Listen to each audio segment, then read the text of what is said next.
What would you do if somebody was misgendered in front of you? Has this ever happened? Have you ever considered this? And would it make a difference if the person who was misgendered was transgender or non-binary, or if they weren't? Would it make it a difference in how you approach that situation? That is the thing I want to talk about this week, because after last week's podcast about people being misgendered because of the assumption that we know what we see, I got some questions about, well, what do you do if you hear somebody be misgendered? And so I want to approach that this week, but I want to start out because we have a great example in the documentary Will and Harper. Now, if you haven't seen the documentary Will and Harper, it is a Netflix documentary of two best friends, Will Ferrell and Harper Steele. And they travel cross country from New York to Los Angeles because Harper has always loved to travel cross country, and there are many activities she enjoys in doing that, but had not felt safe to do it since she transitioned to be her true self. So Will offers to travel with her cross country to try to provide some sense of safety and security, and I'm sure the cameras provided some too. But in that film, there is a scene where Harper gets misgendered and by somebody that is providing service to them. Harper makes the correction after the person walks away. Harper looks at Will and says, hey, next time, something to the effect of, next time that happens, why don't you say, what does the little lady want to eat? And this is a woman. And you see in that scene, you can see that Will is thinking. Now, I can only interpret what his silence, what his pensiveness may mean. I don't know. He kind of stutters of like, oh, you want me to say this? Maybe it means that the language that Harper offered up to him is not language he might use because he kind of chuckles at the term little lady. Maybe it's that he's not comfortable speaking up. Maybe he's not sure about what the safe thing to do is. Maybe he doesn't want to get it wrong. I don't know. I can only speculate, but you see a hesitation there. And as I describe this scene, I wonder if you relate at all. Relate to any of these scenarios, relate to any of these feelings. Because if you do, I want to talk about this. I want to give you some guidelines to consider when somebody is misgendered around you, to consider what you might say, what you might do. Because I think the scene brings up a lot of good points to provide these guidelines for you. And I want you to make sure not only to hear the guidelines, but make sure to listen to the end because I am going to give you a very important disclaimer, but I need to set the groundwork first of understanding, having some guidelines, and then the very last point at the end is going to probably be the most important. But let's get to the guidelines first. So one thing the scene does for us is it demonstrates that Harper is requesting for help from Will. Harper is giving Will permission to correct people that misgender her. And so that's the first thing to be aware of is, does the person who is being misgendered, do they want your help? Do they want you to step in? Do they want you to say something? And so in that scene, Harper directly requests it and asks it. And maybe as somebody would want you to step in and correct, but maybe not in every scenario, maybe in certain scenarios. Some of it depends on your relationship with the person. Maybe you can have a discussion and discuss having a signal. Give me this signal if you want me to correct. Or you could also do a signal for the opposite. Give me a signal if you don't want me to say anything. Like maybe the person gets a sense, this is not the time or place. Doesn't feel safe to me. I don't want you to say anything.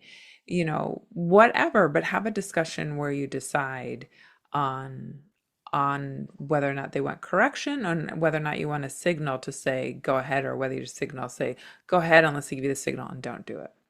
So does the person want to correct is the first guideline. The second guideline is, how are you going to do it? Now in the scene in Will and Harper, The two main ways that I recommend that you can do it are both demonstrated in that scene. And so what I mean is one one strategy is just to repeat what the person said with a correction. So if they use the incorrect pronoun, repeat what they said with the correct pronoun, or if they use a gendered term like gentleman, sir, ladies, anything like that, then you say something back, like as if you would in a conversation, but make sure to have the opportunity to use the correct word. So in that scene in Will and Harper, I think the server had said something like, and what does this gentleman want, or something along those lines. And so that's what Harper was saying. Like, maybe when you hear that, you can say, what does the little lady want? So repeating the question, but taking out gentleman and putting in little lady. So that is what I mean. Another example would be if somebody said, where did she go? And then if that person's pronouns are they, you can say, oh, where did they go? They went back to the car to grab something. So that is what I mean by repeating back what a person says is one way of demonstrating a correction. The thing about it is it's not always clear. People don't always, especially when it comes to pronouns, people don't always pick up that you repeated it because it's kind of a conversational way. And sometimes people do.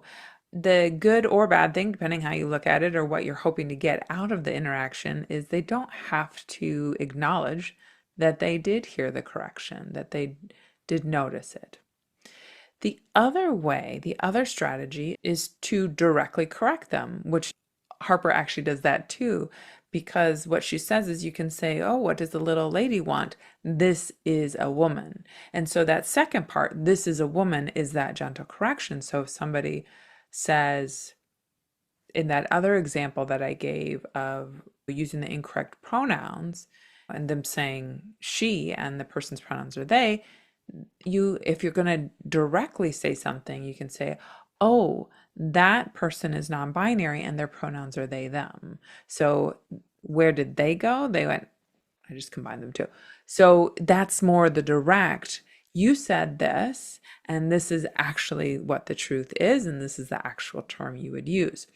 So those are two different strategies. One's more direct and kind of asks for, obviously the person doesn't have to, but kind of asks for the other person to acknowledge because you've directly corrected them. And the first one is more of a repetition using the correct language, which doesn't require them and is less direct.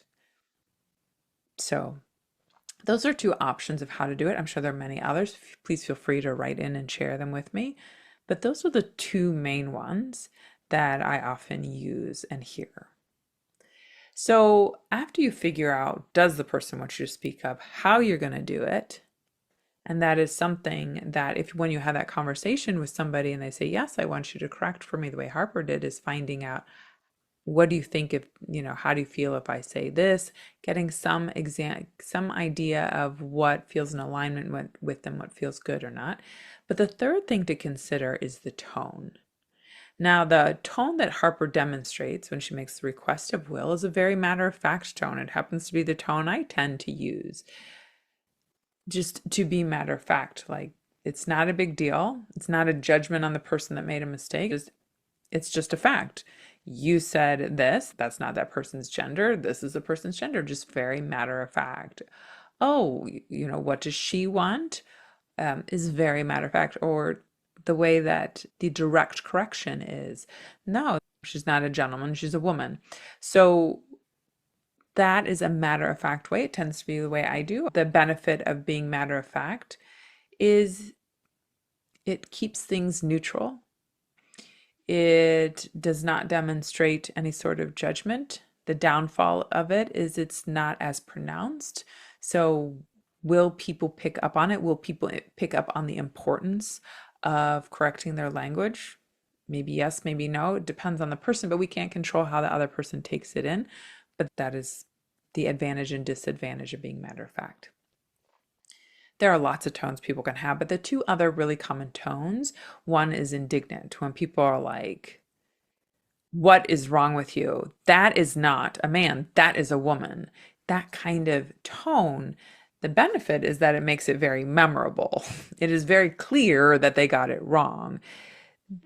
I guess that is an advantage and a disadvantage at the same time because it brings more attention to that, making them more aware of the mistake, but it also brings more attention to the scenario. And depending on the person who is misgendered, some people may not want that attention or that kind of attention. The other thing is that it may lead to a person being defensive. They may feel attacked. And so some people may want you to correct people in that manner. And that's why having that conversation ahead of time is really important. What is it that they desire? How do they feel? How do they feel about your response?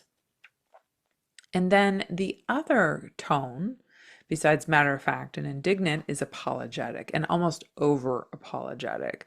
So, over apologetic is like, I know this is hard. You may not understand. I totally get it. You got it incorrect because you thought my son was a girl because he has long hair. I totally get it. The advantage of that over apologetic method is it can sometimes de escalate. If you're concerned about a scenario escalating, it may. And I'm very clear that I say may because there's just no always and nevers. It may de escalate things. It also may create an open door for someone to feel that they're in a position to escalate, like there's a sign of weakness and I am safe escalating.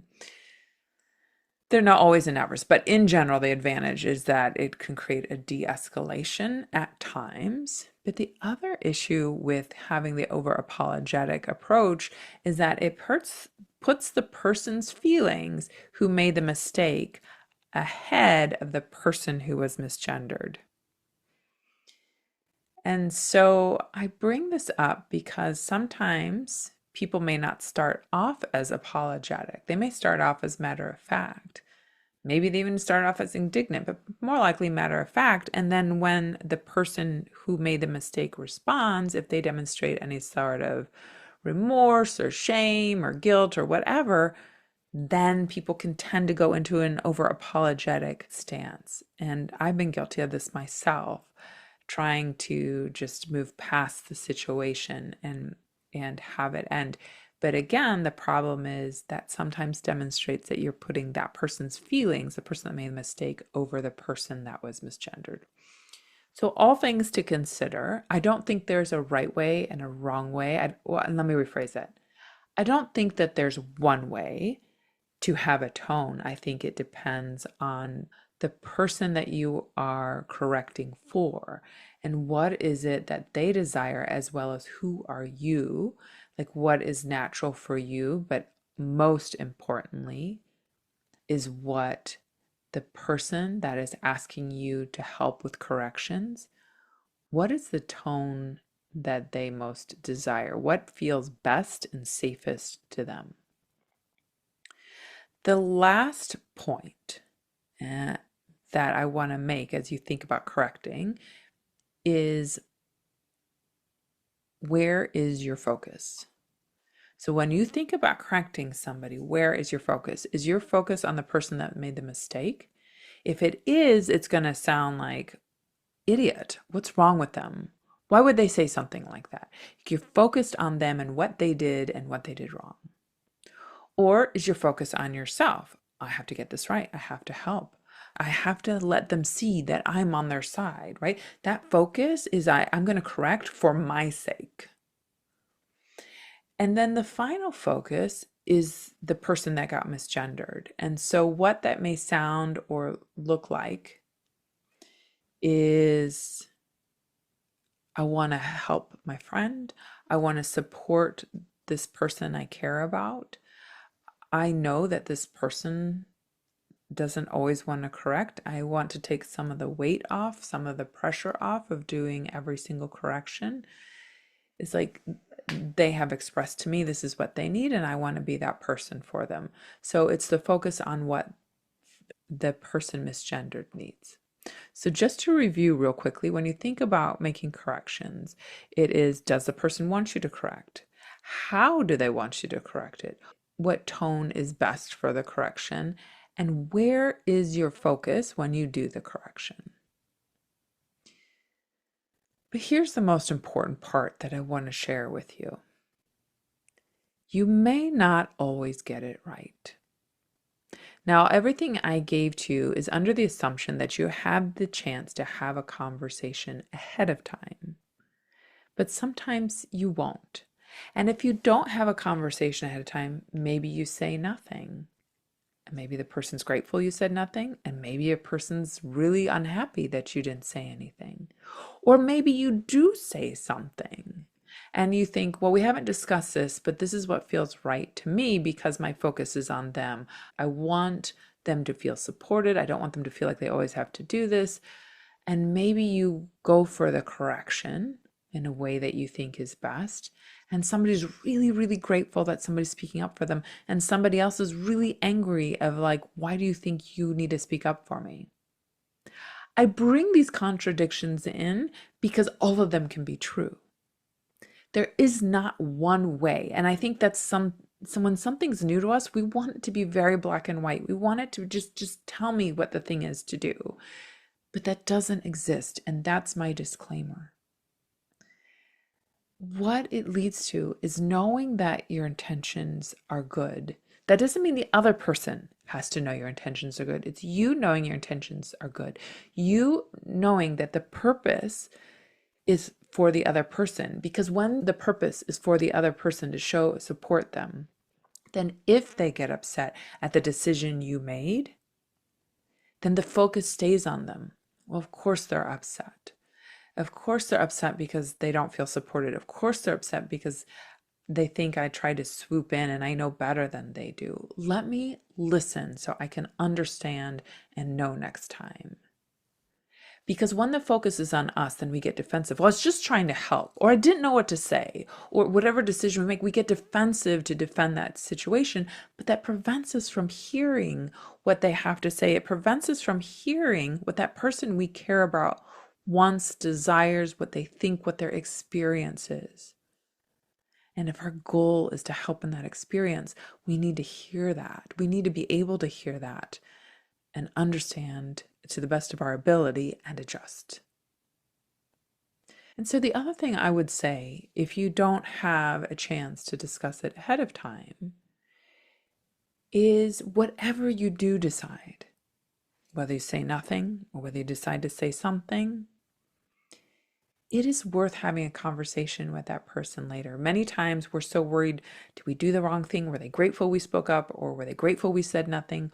Or what are they thinking? And we just shy away from the conversation. We don't have a conversation at all. We're like, well, maybe we just don't talk about it, it'll go away. So if there's any bad feelings, it'll go away, or whatever, it'll just go away. But to truly be supportive, to help you build that connection you desire. And I assume you desire it because that's why you're trying to figure out how to be the supportive person. It is a greater connection to have a conversation. It's that bridge to understanding. So go to the person, say, hey, we've never talked about this. I wasn't sure what to do. I chose to say nothing. I chose to say something. And at the end of the day, I really want to honor your wishes. And I'm wondering if you're willing to share with me your thoughts on that. And let that be open. Let them share with you so that you do know, so that you do have that conversation and know how they may or may not want you to handle it next time. Then maybe you create a signal of understanding that there may not be always a nevers. The bottom line is the greatest thing of support is to really listen to the other person. The greatest way to support is for your focus to be on helping that person and knowing that your intentions are good. What is going to help them? And sometimes you won't know the answer. And so it takes courage. It takes courage to make a decision. And even if you don't make a decision, if you say, well, I don't know what to do, I'm going to say nothing, that is still making a decision. So have the courage to make a decision, but have even greater courage to have the conversation, to be willing to be wrong and to hear it. To hear it, and you don't have to take shame on if they didn't like the choice you made. But take it on with that love and that support that you so desire to give. Give it then. Give it by hearing what the feedback is so that you can understand that person you care about better and you can show up for them better next time. Because support matters.